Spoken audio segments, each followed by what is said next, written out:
and Guidry goes, let's go look at something that took place 40 years ago. Who cares? Okay, that's political.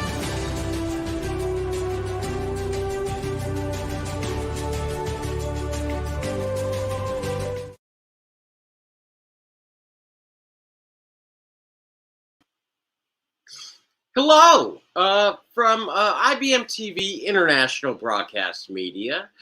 Welcome to The Lawyer's Den. An interesting program with people from different opinions, leaders in thought from media, business, politics, and law. So with that, I'm Bill Trezevant. I'm a co-host. And right now, I'm looking for my co-host. And when he comes on, Nick, where are you? I'm right here, Bill. And of course, I bring my fan club with me. My fan club is bigger. My fan club is bigger and stronger than Adam's. Just to let you know.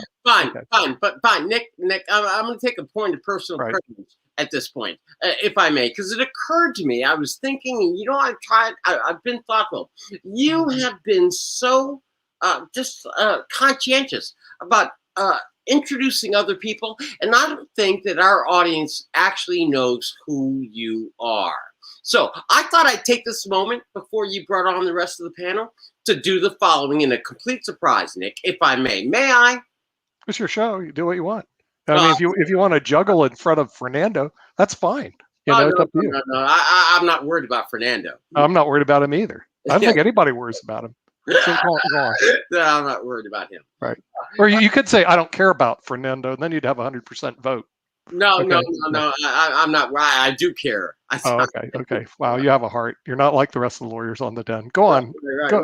Go on, William. Well, Nick, hailing from the University of Miami, the U, having built his career in a variety of areas, whether it was up in front, center legal work in the states of Florida and California and Washington State, and you name it, whether it was fighting the good fight with the Supreme Court, whether it was just simply taking care of their very own. Nick does a grand job at his own understatement, unless it comes to country clubs. Now, this is what I do know about Nicholas Palavita. It may say IBM TV, but it ought to say MBA. JDLLM. Yeah, where's my degrees? Come on, this is my turn, Nick. Okay, yeah, I'll fix it. Don't worry, Bill. No, you won't. This is live. So whether it's BA, JD, MBA, or LLM, what people don't realize about Nick is he was a 3-time state champion in chess in the state of Florida, and that he graduated early from every single school he ever attended. And on top of that, as his side job, he's a media mogul. He finds talent, he looks for excellence, and he gives voice to those people that get shut off by all the major networks, including people like me that have absolutely no business whatsoever even being able to speak. So with that, when I say my erstwhile friend, when I say my friend from North Carolina, when I say my friend from Florida, I don't mean best friend, but I mean a really, really good friend, Nick. Yeah, and we'll hang out at the club sometime, Bill, and I'll bring my fan club with me. Have good dinners, eat at great Chinese restaurants. They have good Chinese restaurants in Washington. I'm already trying to plan the trip there. I mean, that's what's really about, is to have fun. It looks like we're gonna have some fun today. I love the topic we're gonna have. I love the fact that you're here to replace Judge Judy. She is retiring, by the way, so it's good to have Bill Trezevant on board. Do you want to bring some of the other people on board? Some of this very expensive machinery.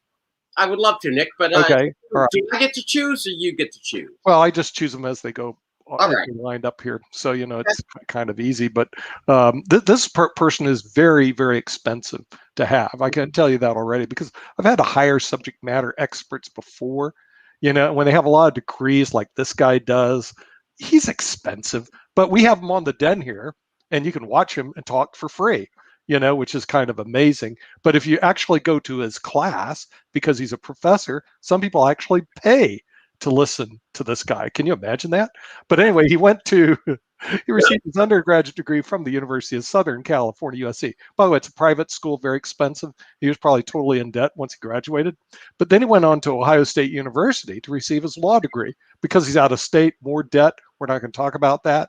Then he went to University of Alabama and NYU, where he received a master's degree. Then he ended up teaching law school. Now you know what your law students face. This gentleman at the Indiana Tech University School of Law, which, by the way, is where I first met him. He probably doesn't remember, but I remember everything. Then he went on to teach at Georgia College. Let's bring in our professor, who also has a law degree and practices law. Let's bring in Adam Lamparero. Thanks so much, Nick. Notice your introductions are different every time. I don't know. Well, I'm a complex character, so they're appropriate. Okay, yeah, you are very complex. That I would admit too. I would admit, not deny that one. Okay, now we have another attorney who's joined us on the Den, and she went to Suffolk University School of Law. She's relatively new to the Den, but she hails from the great Northeast. But she also went to Whittier College, the same college that Richard M. Nixon went to, and he was not a crook. And I don't think she's a crook because her name is Linda David. Linda, welcome to the show. Hello, thank you. I am not a crook. I'm not a crook. I'm not a crook. I am not a crook. Keep saying it 100 times. And you're not a crook. Bill, Whittier is where I met Bill. Oh, you're kidding me. He went to Whittier? No, he did. Did you not know that? He didn't tell me anything. He just shows up and starts talking. That's how we met. Yes, we met. I get no history of this guy, I mean, so I went through his priors, and that was kind of about it. So that was about it. Okay. So I saw his Leavenworth credentials, but that's another story. Now, he's a great pool player too. Really? I used to beat him though. Really? That's okay, but he's pretty good.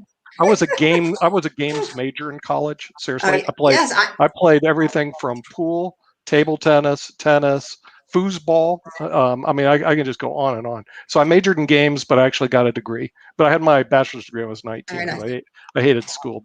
I was so impressed to hear about your chess background. Did you watch the Queen's Gambit? Of course. Like I said, I know the guy who actually produced it and was the artistic director, Bruce Pandolfini, is actually on the IBM TV network on Chess Stars. Wasn't he Josh Waitzkin's coach? No, I know Josh Waitzkin personally because I've played in tournaments with Josh. Josh is a whole different cat. And yes, but I'm sorry. Yes, he was also Josh Waitzkin's coach, Bruce Pandolfini. If you guys want to meet him, let me know. And wait. No, because Nick, tonight I'm going to brag about you. What our audience needs to know is that Nick not only is good at chess, but he plays speed chess. And whenever anybody challenges him, and I think Nick, it was the Treasury Secretary, and he was baiting you, and you're like, don't do it. Oh, no, it was actually the founder of Napster. Kept wanting to play me. Okay, and John Fanning, and the guy wanted to play. I'll show you the video on it. The guy wanted to play me. No, Nick, let me brag, please. Yeah. It's unbecoming for you. And that is, Nick was like, don't, and then he was like, yeah, and Nick was like, fine, if it'll get me an interview. And then he took the video, and I swear to God, in 30 seconds, the dude was wiped. Like neck. I tried to explain to him. I said, "Oh, look, dude, I'm really good. You have no chance." But he didn't know that. But he did find out. I have a whole story on the chess. I know the world. Gotta go next. Okay, but let's bring in the legal world, which is a whole different world. And this gentleman hails from the Brigham Young University School of Law, also receiving a master's in law from George Washington Law School. He also actually was admitted before the United States Supreme Court. Got me admitted before the United States Supreme Court, so now I'm in front of the United States Supreme Court. Let's bring in our Supreme Court expert, Jeff Teichert. Jeff, welcome to the show. Thank you. Okay. I appreciate you finding talent in unusual places. Yes, we even found that in where you're at in Utah. You would think there'd be nothing in Utah, but I have to go to Utah. So for our Utah fans, there is something in Utah. It's Jeff Teichert. Other than that, forget it. The state's a big desert. They even call it desert. industries or something like that. It's a big desert. Now, he comes from the desert, and Salt Lake City is like the big city in that desert. Now, this person actually comes from another desert. Excuse me, just a second. I'm reading my notes. A jungle, and this is a cement jungle in New York City. And he went to Fordham. Then he went to the State University of New York at Buffalo. He shuffled off to Buffalo, then made a right-hand turn, came back to New York City to practice law. The big banana became a street fighter. It's the only way you're going to survive in New York City. So let's give it up for our street fighter, Fernando Leal. Hey, nice to be back, everybody. How's everybody doing? Survive the den. And then I can survive finally, the subways. I can survive the den. yeah, you can survive the subways. You can survive the den. See, other people, they stay away from that place, but that's a whole nother story. But however, we do actually have some class on the den. And this lady is actually from Lithuania, which, by the way, is former Soviet Union, which is kind of like a communist country. But we're never really sure what goes on over there because there's no TV program about Lithuania. How many saw the latest TV show on Lithuania? Nobody. But she came from Lithuania, went to the University of Denver. Another place actually I have another law degree from. So that's how I'm familiar with the University of Denver. Gidri Stantadai. Gidri, welcome to the show. Dosadanya. Or whatever you say. I forgot what you said. I don't know how to speak Russian worth a darn. You know, but they don't speak Russian in Lithuania, do they? They speak Lithuanian, right? Oh no, we speak Russian, we speak English, we speak German. We're Lithuanians. We like to complicate our lives. Yeah. You know the people that speak Russian and English are called bilingual. Okay, you know, and the thing is, the people who speak one language are called Americans. Okay, so in case you didn't know that, we know how to speak English, and that's about here in the United States of America. We're kind of language stupid, but we do have a very smart person who's also on board, and this person also received a law degree from the State University of New York at Buffalo, went to Fordham, and also is admitted before the Washington, D.C. bar, the Tower of Power. Let's give it up for the Honorable Bill Trezevant, our den master. And his goal, of course, is to keep the den in line. And we know that he has his favorite song, "To Dream the Impossible Dream." Okay, he can't keep these people in line, but he's learned the mute button. The mute button works well. I use it on Adam all the time when he gets out of line. So if you see it flashing, it doesn't flash. They just disappear. They're X'd out. Okay, and you know how that works. But it doesn't matter. I'm against the First Amendment. What? Isn't it called because I have to hear stuff like this. Isn't it called, Adam, isn't it called cancel culture or something like that? Cancel you. Cancel you. Okay, cancel you. Is that the university you teach it now? Cancel you. Okay, great university. Okay, Bill, what's the topic for today? They also call it woke America, because maybe after a while, America needs to be woke. But don't mind me, Nick, because Adam is always interfering with the introduction. I know he does. And by the way, the people that have been on before that are watching the show, you know, you can post your comments on the comment section, and we do repost them. And no, I'm not going to Gitmo this week. Okay, it's not in my they don't have a good country club there, but if you find a place like that, I will be more than happy to go to. Anyway, Bill, what's the topic for today? What are we discussing? Because I got to put a hashtag down. What's the discussion for today? Okay, you ready? Just give me a big screen, Nick. Are you controlling the board? Or no, I'll get you. I'll get you the big screen, and I'll put the hashtag as soon as we find out what we're discussing. Okay. Wait, wrong screen. Sorry. It's always about you. See, Nick, it's always about you. I mean, I can only be a co-host, and that's okay. I want to support you, but in the meantime, for this evening, it's going to be a bit tough. I mean, it's not like we shy away from the conversations here at the Lawyer's Den. And for our audience, remember, our goal, our mission is to bring diverse views from the leaders in a variety of fields, both academic, practical, media, business, on some basic things. So tonight's subject is simply this: white votes versus black votes. Are we ever going to be done with the Civil War?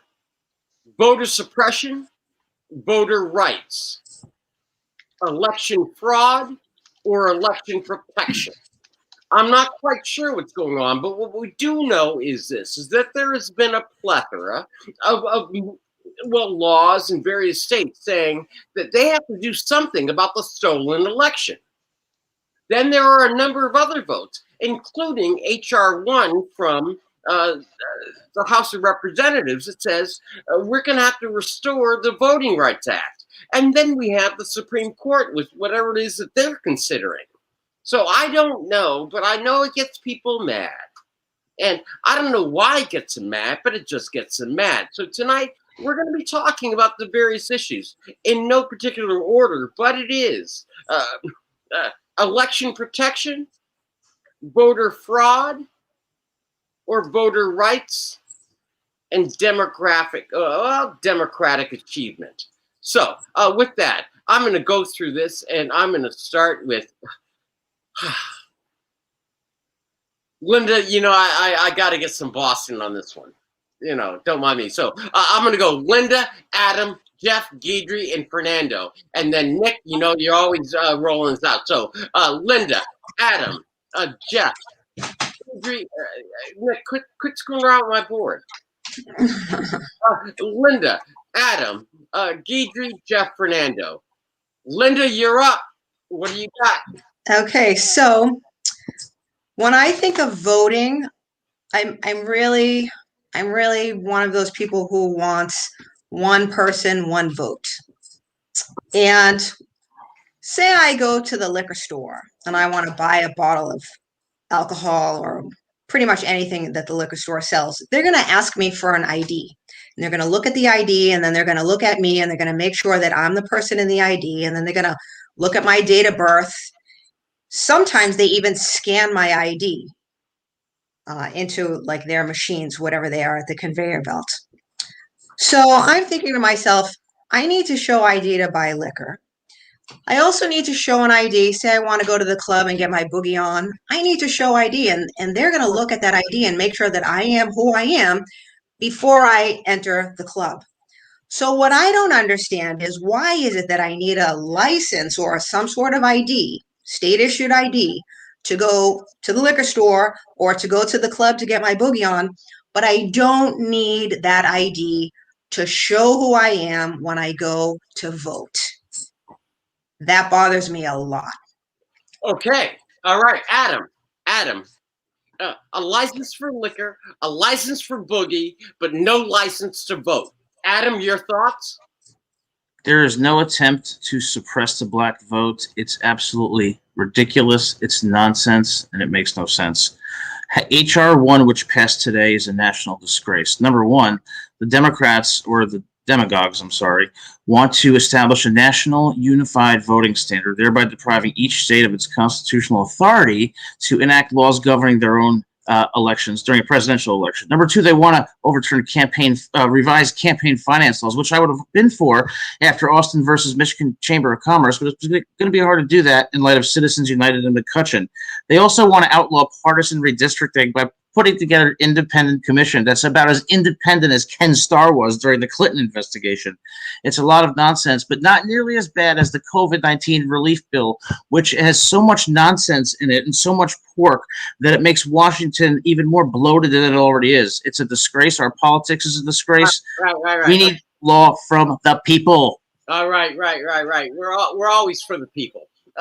Listen, Guidry, for the people. H.R. 1 is billed as the American Voting Act, or for the people, quote unquote, unlike what Adam thinks of the people. Guidry, first microphone, but I'm going to ask you this. I mean, what's wrong with having standards that do not include voter ID? Now, I mean, maybe if you got to get your boogie on, or maybe you've got to get your liquor on, and, because, they do not require ID to buy crack. So I don't know what Linda's talking about. But Guidry, fair or not fair? I got to hear your voice. Unmute, please. Well, I think I agree with Linda, and I agree with Virginia that the court said that no, the driver's license or identification card is required prior to voting, as long as that identification card is available for free for every single citizen that applies to get that card. I do not see anything bad about it. I do see a problem with the scenario of, let's imagine 2020 primary election in Georgia. We have different stations for voting, polling stations. Now you have a house caretaker, personnel case caretaker. She is of color. She has a client who is white. She has different, they both live in different districts. One, the white person lives in a predominantly white district. The caregiver lives in a different predominantly colored district, the same state. The caregiver takes her person to the voting poll. It takes only 7 minutes to vote. She takes her back. Then the caregiver has a lunch break. She goes to the district that is associated with a polling station that is associated with her district. And there, when she is waiting in a line for 30 minutes, she is being told that she has to wait for another approximately 2 hours. It is not a myth that there is a problem with certain polling districts. And I think the recent case, Arizona case that the Supreme Court heard a couple days ago addressed it. And I do think that there has to be attention to that. I would like to discuss it later here.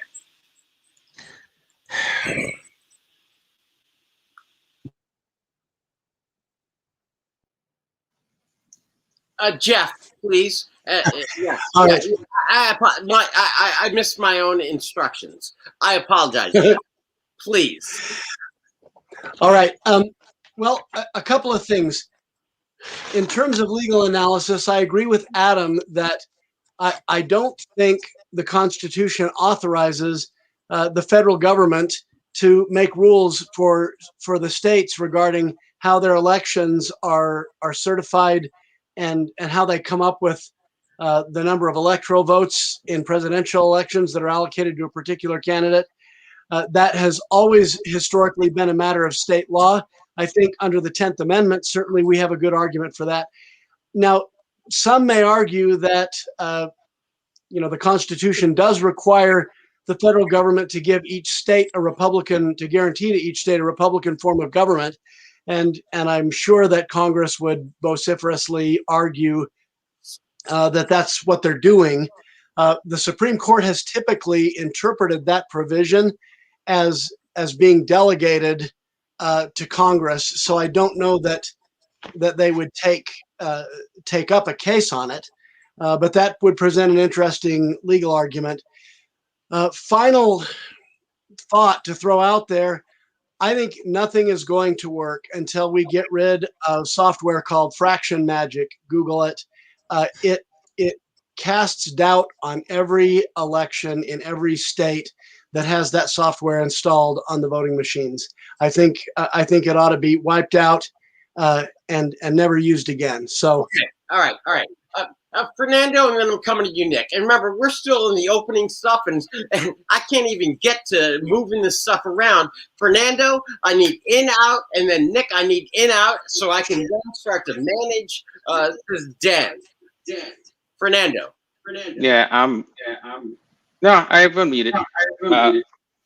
After thinking about it, in all honesty, I'm with Linda, Jeff, and Adam. I thumbed through HR 1 today.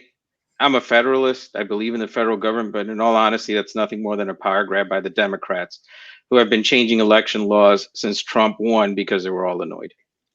There you go. That is the first. I mean, I'm so stuck. I mean, I was caught off guard. That is a first, Nick. I mean, Fernando being brief. Like, stand up and be brief. Nick, what do you have to say? Because Fernando was brief. Yeah, I think that's good. The less he says, the more, the better off the world will be. So the thing is, him being brief is actually a good thing. Now, in terms of these people that are into state rights, and I'm from the South, normally you would think I'd be into states' rights. They're totally out of their heads. And when they say that it's unconstitutional, look, the Constitution is silent on that. Somebody can always grab the supremacy clause and say, hey, it is constitutional. So to say it's unconstitutional, you're just pulling out of your rear. It'll have to be decided by the United States Supreme Court. And I can see the U.S. Supreme Court saying yes, because people are complaining that we need a national standard when it comes to voters, people having the ability to vote. And in terms of this voter fraud that Jeff brought up, you know, I watched those videos, and we're not putting them on because, believe it or not, if we put them on, Bill, we can have a strike against us and we get pulled off the air because they're copyrighted. But they're all garbage. Every one of the videos he sent me about this potential voter fraud, everything I've read on voter fraud, everything I've seen on voter fraud, it's just garbage spilled out by the Republican Party. Excuse me, it's not even the Republican Party because they're too bloody honest. They know that there was no voter fraud. It's called the Trump Party or the Trump tricksters. And it's just all garbage. And that's the reason they lost every case, is because all they do is spew vitriol and garbage out to the American public. And no, I'm not going to agree to it. And I ask them, bring forth one piece of credible evidence. They bring none. So the Trump tricksters, goodbye with them. Yeah. Thank you, Nick. I appreciate that. Linda, Adam, and Guidry, I'm going right down the line here. So Linda, Adam, Guidry, Jeff. So, Linda, Trumpsters or tricksters or patriots? Even though I know you have a team called the Patriots, and even though I know they had Deflategate, which is what they want to do with voter suppression, but don't mind me, Linda, Trumpsters, patriots or tricksters? What do you have? Trez, I don't even know what to say, to be honest with you. I thought at CPAC the other day, he said he wasn't going to split off and have his own party, that he was going to remain with the Republicans. One of the things that I don't like is the idea that the right has this ginormous agenda to make it difficult for minorities to vote. I'm not opposed to having uniform laws across the country that sort of even the playing field so that there's some integrity in the voting system, because right now a lot of people don't have integrity in the voting system. People think that there's fraud. Dead people vote. When I was growing up, I heard vote early and often. That was like a normal saying coming up when we were in the 70s. So give me a break. All right, Adam, it seems to me that Linda unexpectedly set you up, and please do not talk to the American people again, because I'm so tired of you telling me, because I'm part of the American people. And I just don't know, Adam, if I could take another dose of you saying, I want to talk to the people. But go ahead, Adam, you have the floor. If Linda thinks the Democrats are trying to even the playing field, then I'm the tooth fairy. What this is about, and emblematic of and endemic to the Democrats, is they just want to centralize power in the federal government. If you think that's a good idea, go to your local DMV, go talk to Monica Lewinsky, or go try to get the IRS on the phone. Wow. Won't work. Number two, I want to be very clear. The Democrats are selling African Americans a bill of goods. They want to keep them as victims and dependent on a welfare state, and that is so disempowering. Number three, our democracy is in deep trouble. It is so corrupt. It is so ruled by money, thanks to Citizens United and McCutcheon, which overturned Austin versus Michigan Chamber of Commerce. We don't live in a democracy anymore. We live in an oligarchy. So we need real reforms, and I haven't heard one person say anything. The only thing I heard Guidry do was play the race card immediately, and last night she played the sexism card. So I'm really upset right now. It's really, really troubling. Okay, well, now that your feelings are hurt, Guidry, can you tell us why his feelings could not be hurt? Okay, so let me get this straight. So we're talking about Voting Act 1965 and where we are now, and I'm using a people of color card. I think it's kind of included in the topic, almost imminent in the topic, but I want to take you back to the example that I used. And one interesting number that I came up was 2020 election, Kentucky. We're talking about Jefferson's County, where there was a district of 612,000 voters and only one voting poll. So think about the lines of how long would it take to vote? And here, Adam would probably talk that, hey, we're talking about integrity of voting.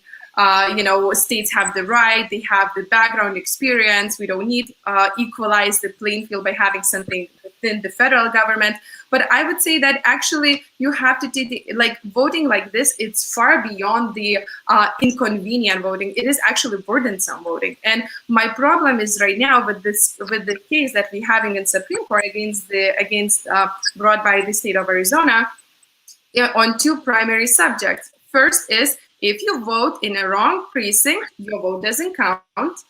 And I say that probably 75% of all the people in Arizona in these elections voted in different precincts. And then there is another idea that no collection of the third parties of the voting ballots. And that's the problem I see when it comes also having precincts so far away, especially affecting Native Americans, who a lot of Native Americans don't even have addresses. I even didn't know that. And that is mandatory to register to vote. And so there are a lot of cultural issues. And yes, before concluding, I will agree that based on the arguments that Supreme Court heard in regards to this Arizona Bromwich case, less than 1% of voters, according to the advocates, would be affected by those rules. So this is not a big number. However, when it comes to our moral integrity as the country and right to vote, for which people were dying, abused, and suffocated for decades, I think it is worth of discussing. And I really do not think that voting is a partisan issue. I think it's a issue. It's a moral. It's an inbred issue.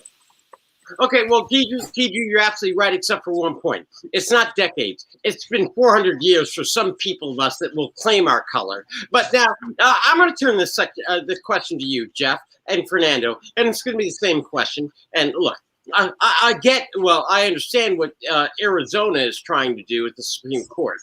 However, at the end of the day, isn't this really just another poll tax? Isn't this just another litmus test? Isn't this just another literacy test to stop people of color, Black people, from voting in places like Georgia? And Adam, I'm not listening to you on this one, so please don't interrupt, because I got Jeff and censorship again. See, there you go, Adam. Adam, I will silence you, and I will keep on you all night. Very sad. I know, I'm horrific. But Jeff, seriously, at the end of the day, I mean, it's been 400 years. I mean, white vote, Black vote, Civil War.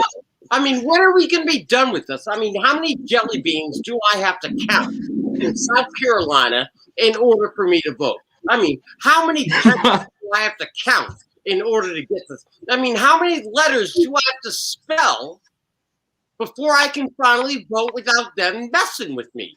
Jeff, and I know you're out in the West, and I want you to really, really, really channel Barry Goldwater here, because I know you know Barry Goldwater, and he would not find that this to be true, even though him and I are of different intellectual parties.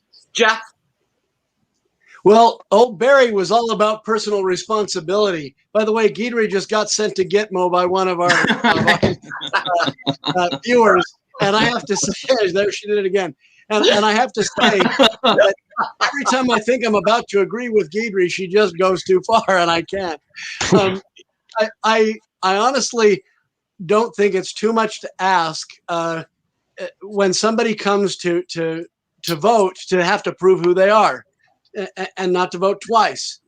I'm quite bewildered by the idea that some people think that minorities are not smart enough or sophisticated enough to bring their driver's license or some other ID card. I do agree with Guidry that it shouldn't be a poll tax. It shouldn't be something that's so expensive that people can't afford it and really have other needs that it interferes with. The vast majority of people, of adults that live in this country, drive, and I'm for motor voter, which a lot of people in my party are not. But I think you still ought to have to prove your citizenship, and you still ought to have to bring ID and prove who you are. And that's really all I would call for it. Now, with regard to what Adam has talked about, I also agree. This shouldn't be a centralization of power in the federal government. We have a right to a wide variety of different ways of doing things. We are a federation. We are not an integrated nation. So, I mean, we are a country, but we're a country made up of separate sovereigns, of 50 separate sovereigns. And I don't want to see us lose the 10th Amendment. I would say one other thing regarding voter fraud. Just look up Benny Smith, Fraction Magic on YouTube. Look it up Google it and see if you're comfortable with software that's on vote counting machines that allows somebody to put settings in there that create weighted voting in favor of certain candidates. It's not right. I mean, anybody who can look at it, it's baffling. I would also say I was hired by a private group to look at the last election in the state of Washington. I can tell you over 300,000 ballots were sent out to people who no longer even lived in the state. That data comes from the United States Post Office. No, that's only Illinois. In the 2004 election in Washington, Dino Rossi lost the governorship by less than 50 votes. Now, there were over 200 felons that voted in that election. I mean, and the governorship swung on that. All right, so Jeff, we've got to do a better job of cleaning up our voter rolls in this country. Jeff, as if being a felon is a bad thing. I mean, I don't get that. Fernando, listen, I think I begin to see the craftings of a coalition here. And actually, for purposes of our audience, I really want all of us to kind of understand internationally that when we start talking about the Supreme Court and 5-4 decisions and 7-3 decisions, this is kind of how it works out. You have to find, those movements. So Linda's for IDs, right? So is Adam. Okay. Guidry agrees with that to an extent. So does Jeff. Now, it might not all be true, but I see a crafting majority. Now, the only question right now is Fernando going to blow it up or is Nick going to blow it up? Fernando, do you want to throw a grenade on an emerging consensus on the Supreme Court, our Supreme Court, Fernando, please? Well, no, I'll leave that to Nick since he likes to come out with whacked out ideas because he majored in gaming when he was in college and hasn't bothered to read the 10th Amendment, the 15th Amendment, or the amendment that guides on how electoral votes are chosen. So we'll leave it to him to come out with whatever crackpot, crazy Southern idea he's going to come out with. And, then he can go play ping pong and, feel better about himself. So in terms of your question, I do not agree that there is a poll tax. I don't agree that there is a literacy test being administered. In all honesty, in that Arizona case, which centered around the Navajos and how they can vote and people collecting votes and taking it for them and all the other stuff, some of it is just the normal rigors of voting. Get up and go and find where you have to vote. If you move, in Guidry's example in Georgia, where the caregiver seems to be someone who is a caregiver that permanently lives with the person, then that means you should change your address and vote in that county. If she is a caregiver who does not live with her, as I see her shaking her head, guess what? Polls usually open up very early and they close very late. So go before you go to work or go when you get out of work. You don't have to go at lunch. The thing that we're forgetting is that there is a Voters' Right Act of 1965. And the Supreme Court, the decision was Katzenbach, right? Katzenbach or Katzenbach, said that Voters' Right Act was an overreach and it is unconstitutional, but it was necessary at the time because of what the 6 southern states that were listed in that law were doing, which was poll tax, which was suppressing the vote. And they came up with, sections 4 and 5, which were for jurisdictional purposes, and then data. Then you come up to the Holder case, which says that based on the current data, you can't continue to apply the Voting Rights Act of 1965 in the same fashion. You kind of have to start now applying it with current data instead of reauthorizing it. And you may not like it, but your vote isn't being suppressed, Mr. Person of Color. You have the right to go vote just like everybody else. And guess what? The Democrats are the ones that are really trying to steal this. And they started this by expanding election day into election month, by letting people just mail in votes. If you're an able-bodied person, get off your behind and go vote. All right. It doesn't have to be election month. It is election day. No, Fernando, fair enough, fair enough. That's what you're saying now. But I mean, the world has changed, and I want to remind our audience, just so, because Fernando, you're making a current day argument rather than the older day argument, which was that actually voting spanned 3 months, because back in the beginning, people had their wagons and they had to come into town, and so it was 3 day, then 1 month, then 3 months. So this early voting, expanded voting stuff that you guys now claim are somehow wrong is not true. Because actually, election day was a week, not a month or a month, and it was a week of partying, to be exact, if you want to get specific. And they had such a thing called election cakes. So you went and voted at a bar, got a cake and a drink. Okay, so let's stop. No, let's not stop. So when you start saying it ought to be a day, it can't be an early day, I'm like, you already agreed and admitted it was a week. No. I don't know why a week is It should still be a day, not a month of mailing in ballots. Not a month of mailing in ballots for able-bodied people that can get up and vote. You're done being a stick in the mud. Can I get over to Nick? Because Nick's going to be yeah, please. I've had a hard time listening to that ignorant diatribe that Fernando was spieling out. And also Adam saying democracy is in trouble. We're not a democracy, guy. Wake up. This has been a republic form of government for years. We have a federal system. We also have a state system. If we have a federal system, we should have, this is where Guidry is right and Adam is wrong. Not a surprise. Okay, we need to have a federal standard on our federal elections. Now, you can do whatever crazy thing you want to in Georgia on your state elections, but in a federal election, we need to have uniformity, systematic voter rules. And part of it is something that Fernando, because he's asleep at the wheel in New York City, didn't recognize. In Harris County, Texas, Harris County, Texas is a big city. It's called Houston, is in that county. And they have millions and millions of people. It's one of the largest cities in the United States. They had one voting booth, and people had to drive miles, sit for hours to be able to vote. And what happens is Adam is saying, well, we shouldn't have uniform standards, so we can allow crazy counties in the South and places in the South that he's from to do stupid things like that. And what is it, Fernando? Even worse. Oh, everybody can do it in a day. Yeah, set up one voting booth and have everybody in the city line up for a day, and then nobody in New York City would vote. He'd have all the rednecks voting, and then all of a sudden his stupid state would turn red as opposed to blue. Come on, guys. Bill, get a hold of it. No, I got it, Nick. Linda, Jeff, Linda, Jeff, and then Guidry, please.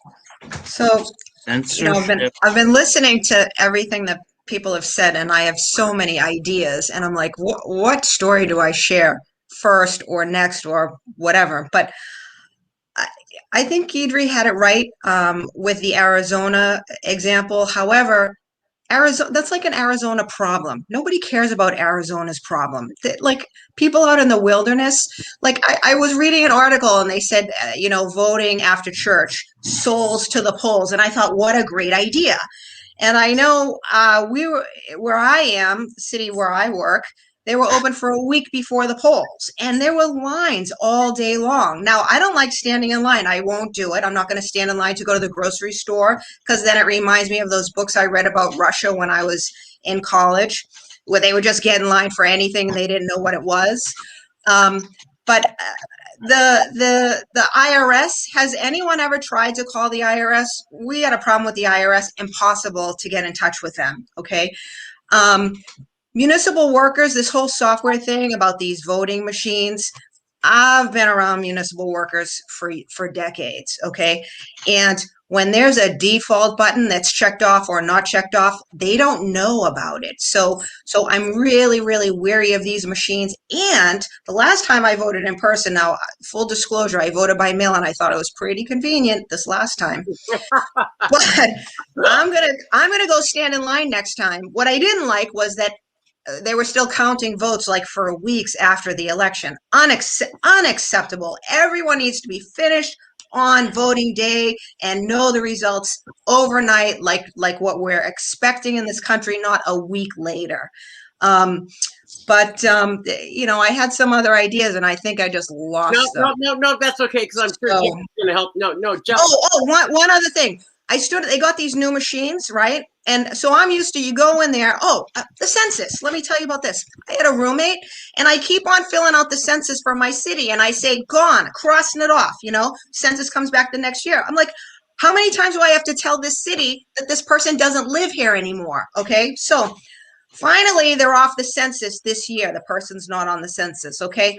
But the last time I went to vote, that person's on the voting thing. I say, I give my address. I'm thankful that nobody has already voted for me in my stead, because they're not asking me if I'm really me. They're just asking me what my address is and then my name. And then I see my roommate's name on the list. And I'm like, why is this person still on the list when they don't even live in the city anymore?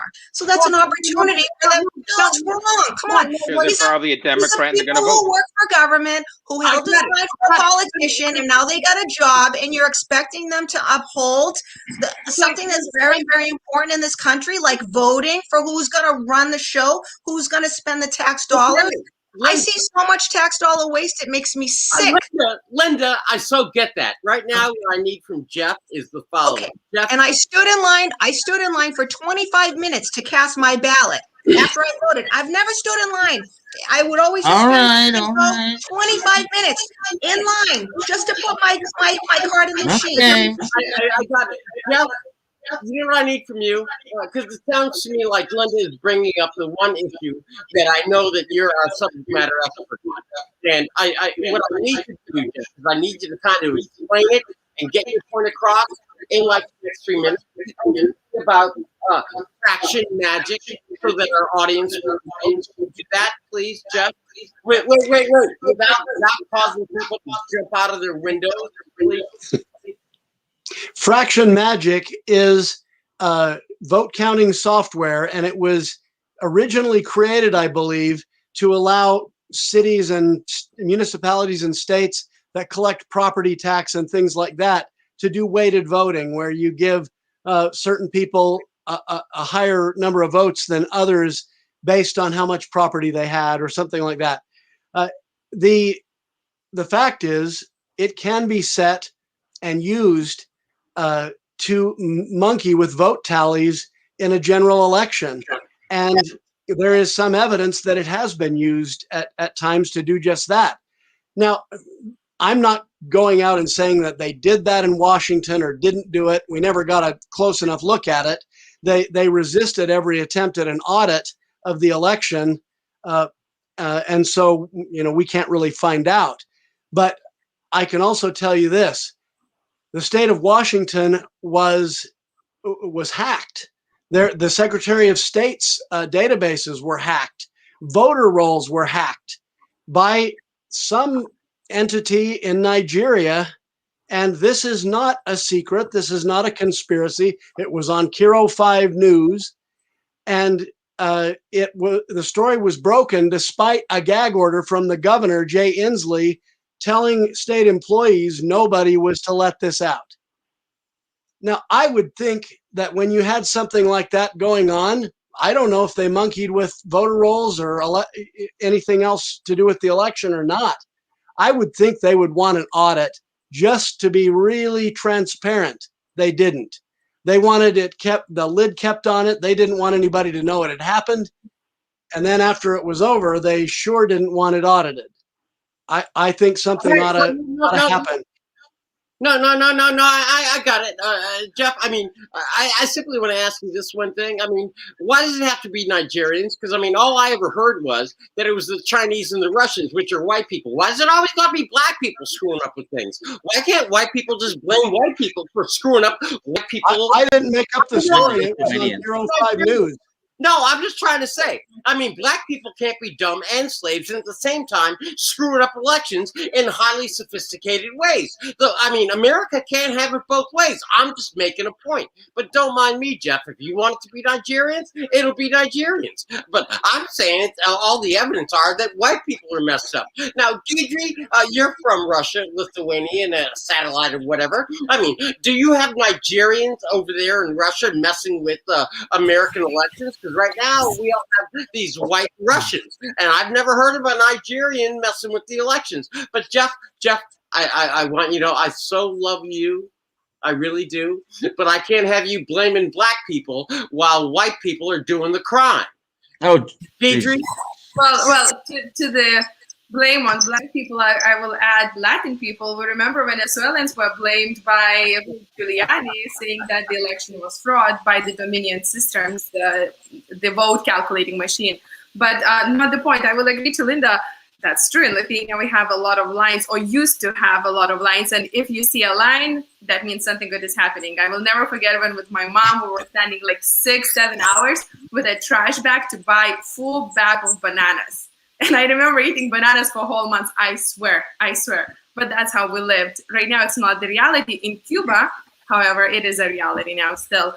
But when it comes to what we are talking, I want to take our conversation back to the federal authority to regulate voting system and voting regulations versus state authority. And I think the point is that if state has that power to do, and we do believe that state should have the best interest and the best knowledge of its own citizens, what kind of test the state should apply to do so. And even with the test, there still should be some kind of accountability or some kind of higher apparatus that could monitor it, because the history shows that yes, we have not such a long history of voter oppression.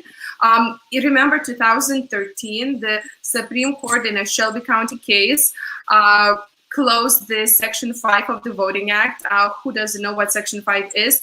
It was a pre-clearance right that basically obligated all of the states that had a voter suppression history before incorporating some changes in their voting laws and regulations to have a panel in front of the Department of Justice or the federal panel for them to approve it. And just to tell you that recently Brankinson issued a statistic that said that in those states that had that pre-clearance requirement up to 2013, since then, based on the national average, the national average is 40% higher of people of color being kicked out or refused the right to vote. And yes, that could be not having ID and not following certain regulations that I think are mandatory. However, 40% higher, it's a significant number. And therefore, taking back to the test and what we heard in the Arizona case right now that Supreme Court heard, I think the question is, should the test of what states do within the rules of voting, and should we focus on the opportunity or should we focus on the outcome? Or based on, I think, Justice Kavanaugh, should we focus on something in the middle to see if this rule or regulation has been incorporated in other states and whether it was successful? So okay. No. I gotta get Adam, Fernando, and then Nick. Okay, and please, Adam, just don't blunt me intellectually to death, please. Just Adam, you have the floor. Well, look, for the record, I would not send Guidry to Gitmo. She is a very smart, kind, and accomplished woman. Now, Alcatraz, probably, but Gitmo, no. Okay, to the African American community, liberals want you to believe that Republicans are out there trying to suppress your vote. They want you to believe that you live in a world that is the same as Dred Scott, that is the same as Plessy versus Ferguson, where Brown versus Board never happened, where the Voting Rights never happened, where the Voting Rights Act, where the Civil Rights Act never happened, where affirmative action was never held constitutional and reaffirmed in Fisher versus Texas and Gratz versus Bollinger. They are making you into victims because they want to keep you oppressed to get your vote. Wise up. They are a fraud. Number 3, do you think that Guidry or Nick will ever advocate or have any idea that's actually going to help the African American community? No. Number 4, Shelby County versus Holder was rightly. Excuse me, are you censoring me again? Because what you did last night was. No, don't talk about yesterday. Yesterday's over. Well, what I'm saying is that tonight you lunged immediately towards the race card. That's really divisive. The African Americans are being told a lie. They're not being lifted up by Democrats. They're being held down for their votes, and they want them to feel like they're victims. I don't buy that. I believe African Americans are way smarter than that. I believe they're way wiser, and I think we're headed for a sea change in political discourse very soon. Fernando, please. Yeah. Guidry brings up. Did I? No, I'm on. No. Guidry brought up Shelby County versus versus Holder, which I have up, and Section 5 was not eliminated. What the court said is that Congress is just automatically recertifying and extending the Voters' Right Act, which was supposed to end 5 years after it came into existence, without looking at new data. They're still counting on the data from 1965. And what the court is saying is you need to start applying data from the 2013 case from 2013 or current data, not go all the way back to 65. Let's look at what's happening now to see if there's voter suppression, if these counties are still partaking in, denying the vote. And they put statistics in there, which Guidry loves. She doesn't cite them because it showed that in one of these 5 out of 6 counties, the black vote was higher than the white vote. And then in another county, the vote was 50-50. And then in another county, the vote between white and black was only a 1% difference. And out of the 6 counties, there was only one county where it was still there was still separation. Funny how that didn't come out from a woman who loves statistics and loves quoting stats. And those stats are actually right in the case. No, we got it. She has done. Yeah. So look, I agree with Adam. The Democrats are selling a bill of goods to keep sucking people over so that they can keep them on welfare and they can get them to give their votes. Minorities are smartening up, and that's why they're voting more Republican. Go ahead, ask me what you want to ask me. Okay, well, no. On behalf of the cancel culture, I'm canceling you, Nick. Yeah, because you don't like what I'm saying. No, I don't like typical. It's typical. Typical of the cancel culture. Nick, I need your earphones. This is cyberbullying. Okay, well. Here's Nick, please. Very sad. Okay. The thing is, we know that Adam and Fernando live in La La Land. I mean, they have absolutely no clue. When he says, "Oh, there's no voter suppression," he needs to come to North Carolina for a day. It goes on every day. We have gerrymandered our districts. We've been up and down the Supreme Court. We still haven't fixed it. All you have to do is look at it, Adam. Go to North Carolina, look at the gerrymandering exists, and then say, "Oh, there's no voter suppression." Go look at what's going up in Houston, Texas. One place. It may not be a black and white issue, but it's a city issue versus the county issue. I can imagine in Fernando's city, if they had one voting booth, you get to go to one place and vote. You get to stand in line for 80 hours to vote. Well, I know already Linda ain't going to do that. And then Fernando goes, well, that's not voter suppression. It's state rights. So the Democrats were absolutely 100% correct to impose a national standard to stop the abuse that these states impose on their own citizens. So two thumbs up to the Democratic Party, and the Republican Party can go take a drink and Gitmo with me. And okay, you know what? Read Section 4 of the Voters' Right Act of 1965, which allows you to do jurisdiction. You don't have the. I'm going to move to Lithuania. Yeah. Okay. Well, no, fine. I mean, listen, Linda, Jeff, please, because all Adam and Fernando want to do is just argue about whether they're going to move to North Korea, Russia, or Lithuania. Linda, I'm never leaving America. Okay, fine. Fernando, any other snide comments, please? Because I got to give the floor to Massachusetts. As long as you keep doing snide comments about me, you're going to get them back, both of you and Nick. Exactly.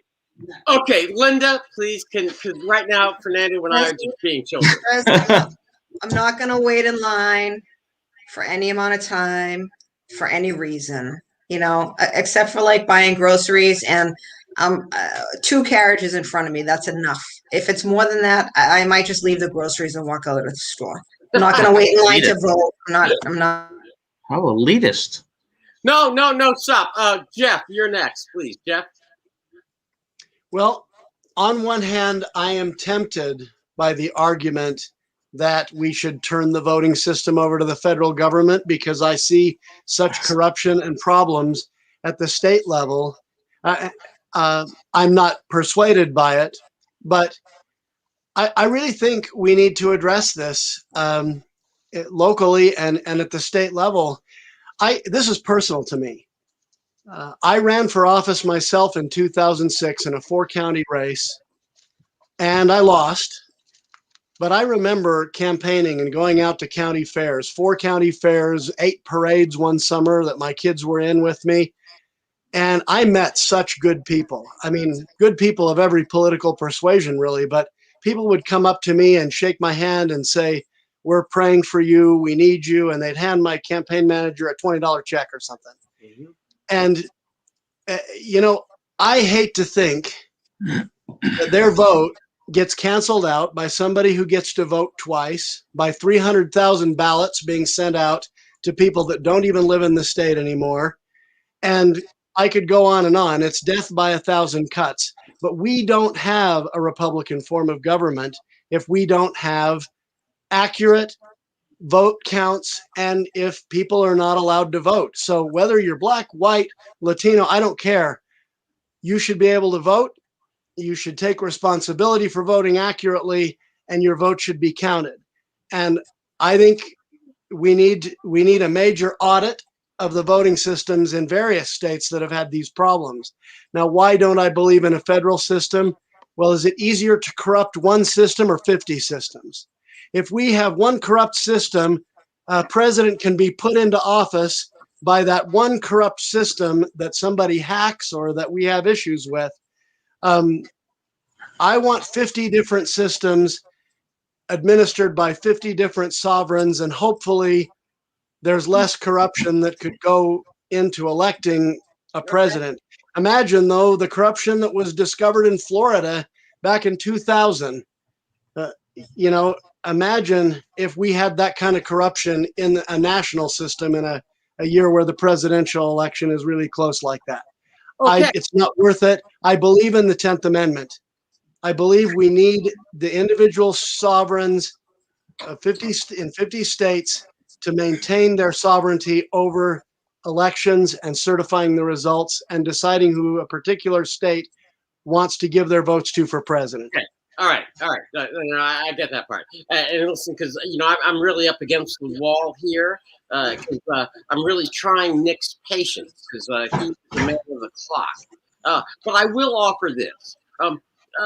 I've heard, and Jeff, I certainly understand where they're coming from intellectually. One part of my brain hears that. I also do know that, we had Reconstruction, which granted the right to vote to people of color. And then after Reconstruction was expunged, that right to vote was taken away. And we didn't see that again for another 100 years. But it took a federal act, 65, the Voting Rights Act, to put that together. Now, from 65 till now, the Republicans have just chipped away at that. So now with H.R. 1, I'm like, we have to do it all over again. Now, for me, at this point, because, Jeff, I understand it's personal for you. It was personal for me when I ran as well. It was personal all the way around. It's personal because I got 400 years of people saying, listen, why can't I just vote? And why do I have to argue every single time over and over and over again? So, Jeff, you're right. You might be skeptical of one federal system, but it's only one federal system that has cleared everything up. Now, with that having been said, fine, Nick. Unfair. I'm quiet every single show, 4 days a week. I say one thing about voting, and you're like, take him off the stage. But fine, Nick, it's your show. I so miss you, Nick. That's it. Can we land this plane, Nick? Yeah, there's no problem except we're past the hour. But I do want to thank everybody for watching The Lawyer's Den and Voting Rights, and have a good suppression day or week. We'll see you next time on the Voter's Den. We'll see you next time. Suppression.